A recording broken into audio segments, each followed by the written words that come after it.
अस्सलाम वालेकुम dear students, my name is Mohammed Shaban. Welcome to my YouTube channel. उम्मीद है आप सब खैरियत से होंगे। डियर स्टूडेंट्स, आज क्लास 10th के हम चैप्टर 9 का थ्योरम नंबर 2 स्टार्ट करेंगे।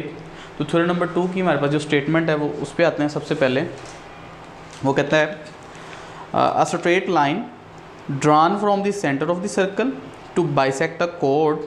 अच्छा, वो जो कोड है which is not a diameter is perpendicular to the कोर। तो फर्स्ट पार्ट जो है वो हमारे पास गिवन होती है स्टेटमेंट का, और लास्ट वाला हिस्सा जो है वो हमने प्रूव करना होता है। अब वो कहता है straight line drawn from the centre of the circle. अब देखो, एक स्ट्रेट लाइन जो मैंने ड्रा की है सेंटर ऑफ द सर्कल से, ओ सेंटर है, ठीक है। यहाँ से मैंने एक स्ट्रेट लाइन ड्रा की। अब इस स्ट्रेट लाइन ने क्या किया, बाइसेक्ट किया एक कोड को। अब यहाँ पर कोड क्या है बेटा, यहाँ पर कोड है ए बी, ठीक है। तो सबसे पहले स्टेटमेंट को समझना है कि ओ बी एक लाइन सेगमेंट है जो ड्रा कहाँ से हो रही है, ओ पॉइंट से, सेंटर ऑफ द सर्कल से, और उसने क्या किया, किसी कोड को ए बी जो कोड है उसको क्या कर दिया, बाइसेक्ट कर दिया, दो बराबर हिस्सों में डिवाइड कर दिया, ठीक है। अब लेकिन साथ उसने ब्रैकेट में लिखा कि वो जो कोड है वो डायमीटर नहीं होनी चाहिए। अब आपको पता है कि डायमीटर क्या होता है, a code which pass through centre of the circle, ठीक है। जो सेंटर में से पास हो जाए उसको हम कोड कहते हैं, लेकिन वो उसको डायमीटर कहते हैं। तो वो डायमीटर नहीं होना चाहिए, और ये जो आपके पास मतलब सेंटर से या तो सर्कल के जो सेंटर है उससे ऊपर होना चाहिए या नीचे होनी चाहिए, वो कोड आपकी सेंटर में से ही नहीं गुजरनी चाहिए, ठीक है। ये स्टेटमेंट है। तो प्रूव हमने क्या करना है, प्रूव लास्ट वाला पॉइंट जो हमारे पास है वो क्या कहता है, इज परपेंडिकुलर टू द कोड। तो सबसे पहले हम गिवन पॉइंट पे आ जाते हैं। तो गिवन पॉइंट में वो कहता है कि ये जो लाइन है इसको क्या कर रही है, बाइसेक्ट कर रही है। तो इसका मतलब ये हुआ कि जब हमारे पास पॉइंट एम जो है एक मिड पॉइंट है, किसका है जी, लाइन सेगमेंट ए बी का, ठीक है। ए बी लाइन सेगमेंट का मिड पॉइंट है एम, क्योंकि उसने खुद ही कहा ना कि ये जो सेंटर से लाइन आ रही है ये बाइसेक्ट कर रही है कोड को। तो इसका मतलब ये हुआ कि ये जो ए एम का डिस्टेंस है बी एम के इक्वल होगा, ठीक है। प्रूव हमने क्या करना है, प्रूव हमने ये करना है कि जो हमारे पास ओ एम लाइन है ये परपेंडिकुलर है किसके, ए बी के। अब जारी बात है, परपेंडिकुलर प्रूव करने के लिए हमें यहाँ पर 90 का एंगल जो है ना वो बना के दिखाना होगा कि भाई यहाँ पर ये जो एंगल है इस साइड पे और इस साइड पे ये 90 का बन रहा है, ये हमने प्रूव करना है, ठीक है। ये तो उसने खुद ही बताया हुआ है कि ओ एम जो है वो बाइसेक्ट कर रहा है। अब बाइसेक्ट का मतलब ये नहीं होता कि 90 का एंगल भी बने। तो 90 का एंगल बनाने के लिए हमें डिफरेंट कंडीशंस को जो है ना वो चेक करना पड़ेगा। तो कंस्ट्रक्शन के लिए हम क्या करेंगे कि हमारे पास जो पॉइंट ए है, join A and B with O, ठीक है। ओ पॉइंट के साथ जो है वो ए और बी को मिला देंगे, जिससे हमारे पास दो ट्राइंगल्स जो हैं वो बन जाएंगी। अब आते हैं प्रूफ की तरफ। तो प्रूफ में बेटा हमारे पास जो है वो दो ट्राइंगल्स सबसे पहले हम लिखे हैं। हमारे पास ट्राइंगल है ओ ए एम, ठीक है, corresponding to the triangle O B M. तो बेटा ये ज़रूरी नहीं है, आप इनको नाम को आगे पीछे भी कर सकते हैं, कोई ए ओ एम भी कह सकता है, इसको बी ओ एम भी कह सकते हो, आपकी मर्ज़ी है, ठीक है। और ये जो एंगल है इनको नाम दे देते हैं हम 1 और 2। अब देखो ज़रा गौर से, तो जो O से लेके A तक का डिस्टेंस है, ये जो डिस्टेंस है ये क्या है, ये एक रेडियस नहीं है। सेंटर से, सर्कल के सेंटर से उसकी बाउंड्री के ऊपर किसी पॉइंट तक का फासला जो है वो रेडियस कहलाता है। सेंटर से बाउंड्री तक का फासला रेडियस कहलाता है। और यही प्रॉपर्टी OB के साथ भी है कि सेंटर से बाउंड्री तक का जो फासला है वो क्या है, रेडियस है। तो इसका मतलब ये हुआ कि भाई OA का जो डिस्टेंस है वो इक्वल होगा किसके, OB के। उसकी रीज़न क्या है कि ये जो हमारे पास ये सर्कल के क्या हैं, रेडियाई हैं, रेडियस हैं, ठीक है। दोनों क्या हैं, सर्कल के रेडियस हैं, इस वजह से ये दोनों क्या होंगे, इक्वल होंगे।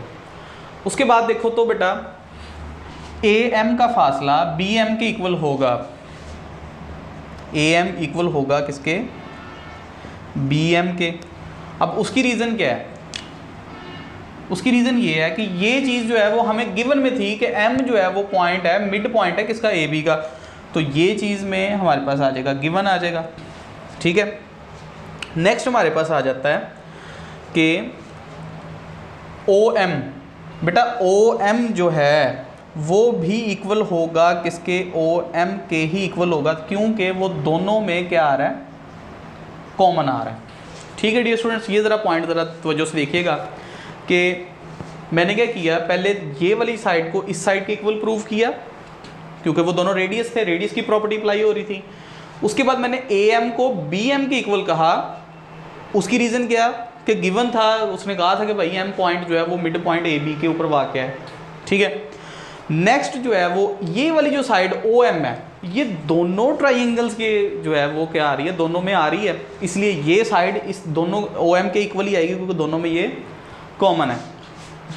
अब ज़रा तवज्जो करनी है आपने, एक ट्राइंगल की तीनों साइडें दूसरी ट्राइंगल की तीनों साइडें के इक्वल आ गई हैं, तो यहाँ से हमारे पास पास्टुलेट अप्लाई आ जाता है एस डॉट एस कि एक ट्राइंगल की तीन साइड कॉन्ग्रुएंट हैं दूसरी ट्राइंगल की तीनों साइड्स के।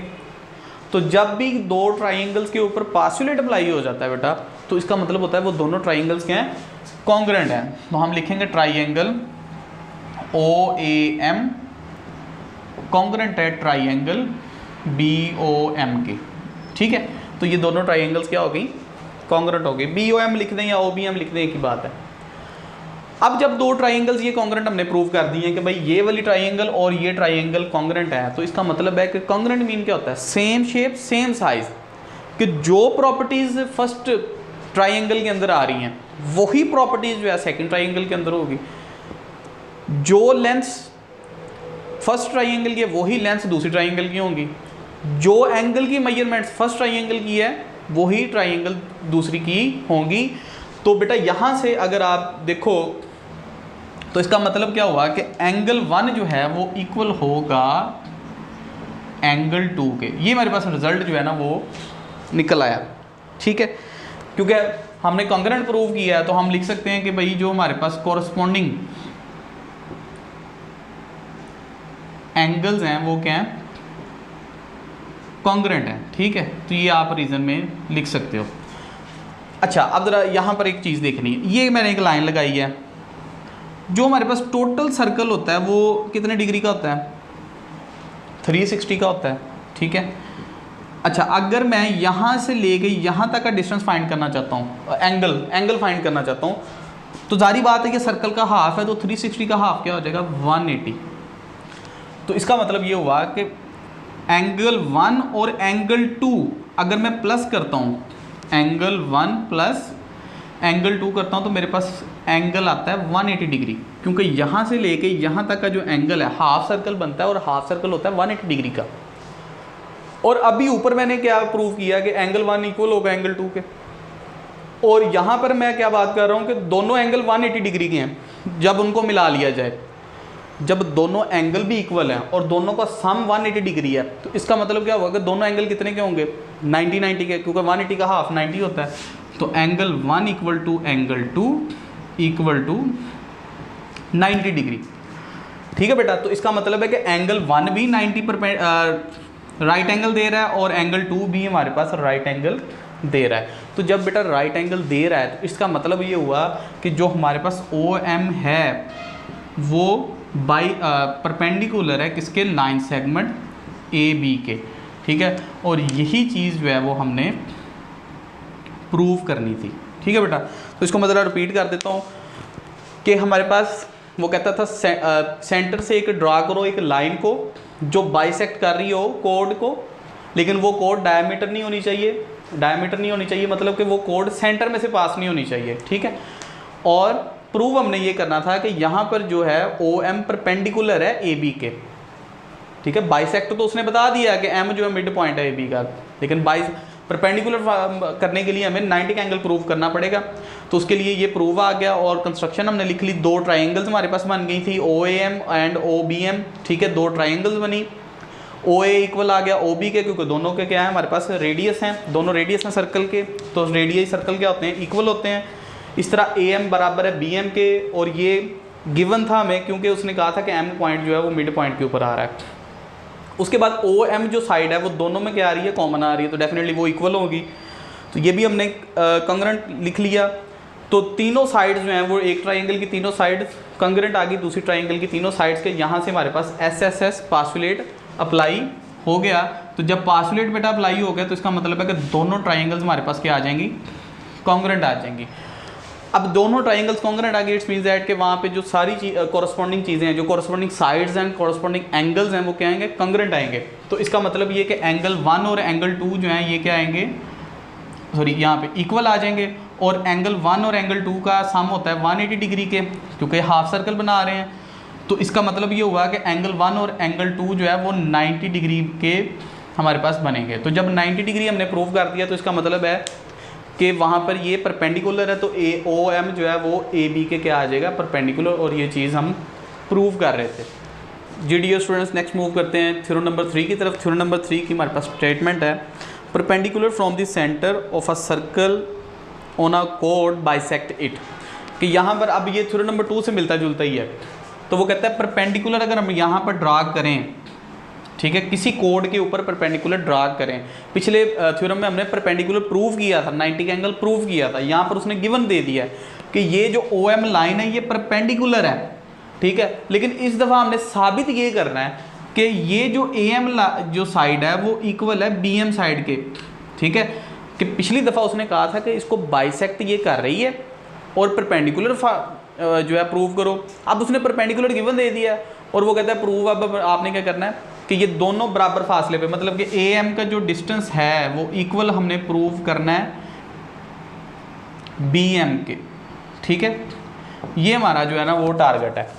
तो सबसे पहले गिवन पॉइंट पे आ जाते हैं। तो गिवन पॉइंट में हमारे पास जो ए बी कोड दी गई है, ठीक है, ए बी इज़ अ कोड, और साथ में ये भी गिवन दिया गया है कि ये जो ओ एम हमारे पास लाइन है वो परपेंडिकुलर है, लाइन सेगमेंट जो है वो परपेंडिकुलर है दूसरी कोड जो हमारे पास ए बी आ रही है, ठीक है। कंस्ट्रक्शन में हम लिखेंगे कि हमारे पास जो ज्वाइन करवा दें आप point A and B with point O, ठीक है। ये हमारे पास कंस्ट्रक्शन आ जाएगी। इसके बाद नेक्स्ट हम मूव करते हैं प्रूफ की तरफ। तो प्रूफ में बेटा हमारे पास दो ट्राइंगल्स बन रही हैं। अब यहाँ पर जस्ट ट्राइंगल्स नहीं बन रही, राइट एंगल ट्राइंगल्स बन रही, क्योंकि उसने गिवन में कहा हुआ है कि यहाँ पर ये परपेंडिकुलर है। तो जारी बात जब परपेंडिकुलर है तो वहाँ पर 90 का एंगल बनेगा, और जिस ट्राइंगल के अंदर 90 का एंगल आ जाए वो हमारे पास राइट एंगल ट्राइंगल बन रही जाएगी। तो हमारे पास राइट एंगल ट्राइंगल आ जाएगी O A M corresponding to the, तो ट्राइंगल दोनों लिख लेते हैं तो हमारे पास आ जाएगा ओ बी एम, ठीक है। ये हमारे पास दो जो है वो दो राइट एंगल ट्राइंगल्स आ गई हैं। अब बेटा दोनों ट्राइंगल्स में इस पॉइंट पे 90 का एंगल बन रहा है कि मेरे पास measurement angle O M A equal है मेजरमेंट एंगल किसके, ओ एम बी के, ठीक है, और वो इक्वल है 90 डिग्री के। ये बेटा हमारी जो है वो स्टेटमेंट आ जाती है कि अब ज़रा इसको देखना है। सारी बात है जब हम एंगल पे बात करते हैं तो ये दरमियान वाले पॉइंट को देखना होता है हमने कि एम पॉइंट पे जो बात हो रही है, तो इस ट्राइंगल के एम पॉइंट पे जो एंगल बन रहा है और इस ट्राइंगल के जो एम पॉइंट पे एंगल बन रहा है वो क्या है 90 डिग्री है, और ये चीज़ जो है वो हमें गिवन है, ठीक है बेटा। नेक्स्ट इसके बाद जब ये 90 का एंगल बन रहा है तो राइट एंगल ट्राइंगल के अंदर तीन चीज़ें होती हैं ना, हाइपोटेनियस है, परपेंडिकुलर है और बेस है। तो अगर मैं यहाँ पर एक राइट एंगल ट्राइंगल ड्रा करूँ, ठीक है, तो ये 90 का एंगल अगर मैं कंसीडर करता हूँ कि ये 90 का एंगल है, तो 90 के एंगल के सामने बेटा होता है हाइपोटेनियस, ठीक है। रेफरेंस एंगल के सामने होता है परपेंडिकुलर, और थर्ड साइड होती है हमारे पास बेस। तो आप ज़रा तवज्जो करो, तो यहाँ पर ओ ए का जो डिस्टेंस है वो इक्वल होगा ओ बी के, ओ ए ओ बी के इक्वल है। क्यों इक्वल है? क्योंकि ये दोनों जो हैं वो हाइपोटेनियस हैं। क्या है जी? ये ठीक है, ये हमारे पास फर्स्ट जो है वो रिजल्ट आ जाता है हमारे पास, क्योंकि ये दोनों ट्राइंगल्स के क्या हैं, हाइपोटेनियस है, और साथ में ये बेटा सर्कल के क्या हैं, रेडियस भी हैं। ठीक है, और रेडियस ऑफ द सर्कल क्या होते हैं, इक्वल होते हैं। ठीक है, ये हमने प्रीवियस थ्योरम में भी ये बात डिस्कस की, सेंटर से बाउंड्री तक का फासला क्या होता है, बराबर होता है। तो यहाँ पे ओ ए भी रेडियस, ओ बी भी रेडियस है, लेकिन साथ में चूंकि ये हाइपोटेनियस है तो हाइपोटेनियस भी हम साथ लिखेंगे। ठीक है, उसके बाद नेक्स्ट हमारे पास जो आ जाती है स्टेटमेंट कि ये जो साइड ओ एम है, ठीक है, ओ एम ये भी इक्वल है किसके, ओ एम के ही इक्वल है, क्योंकि ये दोनों में क्या आ रही है, कॉमन आ रही है। तो यहाँ पर बेटा हमारा पास्टुलेट अप्लाई होगा, H S postulate, H S congruent to H S, और जब पास्टुलेट अप्लाई हो जाए तो इसका मतलब है कि दोनों ट्राइंगल्स क्या हो जाती हैं हमारे पास, कॉन्ग्रुएंट आ जाती हैं। तो ओ ए एम कॉन्ग्रुएंट आएगा ट्राइंगल ओ बी एम के। तो जब बेटा दोनों ट्राइंगल्स कॉन्ग्रुएंट हैं तो इसका मतलब है कि इस ट्राइंगल की बेस और इस ट्राइंगल की बेस भी इक्वल होगी। तो हम लिख सकते हैं कि जी हमारे पास जो ए एम है वो इक्वल है एम बी के या बी एम के। ठीक है, तो यही चीज़ बेटा हम जो है वो प्रूव कर रहे थे कि दोनों का जो फासला है मिड पॉइंट से जो है वो इक्वल है। तो इसको मैं रिपीट कर देता हूँ इस थ्योरम को कि हमारे पास जो ए बी कोड है, ठीक है, उसने कहा कि परपेंडिकुलर हमने ड्रा किया है ए बी कोड के ऊपर। आप साबित ये करो कि ये यहाँ पर जो कोड है इसको परपेंडिकुलर ड्रा किया है, तो ये जो परपेंडिकुलर हमने ड्रा किया है इस कोड को दो बराबर हिस्सों में डिवाइड कर रहा है। जो सिंपल हम कह सकते हैं कि हमने प्रूव ये करना है कि ए एम का फासला बी एम के इक्वल है। ठीक है, कंस्ट्रक्शन में सिंपल हमने वो ओ को ए के और बी के साथ ज्वाइन करवा दिया। उसके बाद जब चूंकि उसने 90 का एंगल गिवन दिया, परपेंडिकुलर उसने गिवन दिया, तो यहाँ पर जो ट्राइंगल्स बन रही हैं ये राइट एंगल ट्राइंगल्स बन रही हैं। प्रीवियस थ्योरम में भी राइट एंगल ट्राइंगल ही बन रही थी, लेकिन वहाँ पर हमारे पास सबूत नहीं था कि ये राइट एंगल ट्राइंगल है, उसके लिए हमें 90 का एंगल प्रूव करना पड़ा था। ठीक है, प्रूव करने के बाद अगर कोई पूछे तो हम कह सकते थे, लेकिन यहाँ पर तो हमें गिवन दिया गया है कि ये 90 का एंगल यहाँ पे बन रहा है। तो हम लिखेंगे कि राइट एंगल ट्राइंगल्स कितनी हैं जी, दो हैं, O M O B M, corresponding sign लगेगा और साथ में जो एम पॉइंट पे एंगल बन रहा है इस ट्राइंगल का O M A and O M B, वो क्या है जी हमारे पास 90 डिग्री आ रहा है। 90 डिग्री इसलिए यहाँ पर हमने लिखा ताकि हमें हाइपोटेनियस, परपेंडिकुलर और बेस का पता चल सके। तो यहाँ पर ओ ए जो है वो हमारे पास क्या है, हाइपोटेनियस है, क्योंकि ये जो 90 का एंगल बना रहा है और इधर भी 90 का एंगल बना रहा है, तो ओ ए भी हाइपोटेनियस, ओ बी भी हाइपोटेनियस। और इक्वल क्यों है, क्योंकि ये दोनों के हैं रेडियस ऑफ सर्कल हैं। उसके बाद ओ एम के इक्वल होगा क्योंकि ये दोनों में कॉमन आ रहा है। ठीक है, तो यहाँ से पास्टुलेट अप्लाई हो गया, एच एस पास्टुलेट, और जब पास्टुलेट अप्लाई हो जाए तो ट्राइंगल्स कॉन्ग्रुएंट हो जाती हैं। Congruent mean same shape same size, इसका मतलब है कि इस ट्राइंगल की बेस और इस ट्राइंगल की बेस जो है वो इक्वल आएगी। तो हमने लिखा ए एम बराबर है बी एम के, और यही चीज़ जो है हम प्रूव कर रहे थे। सो डियर स्टूडेंट्स, ये थे हमारे थ्योरम नंबर 2 एंड 3। उम्मीद है आपको इसकी समझ आई होगी। फिर भी किसी किस्म का क्वेश्चन या प्रॉब्लम हो तो आप कमेंट सेक्शन में ज़रूर पूछ सकते हैं। तो मिलते हैं नेक्स्ट लेक्चर में। अल्लाह हाफिज़।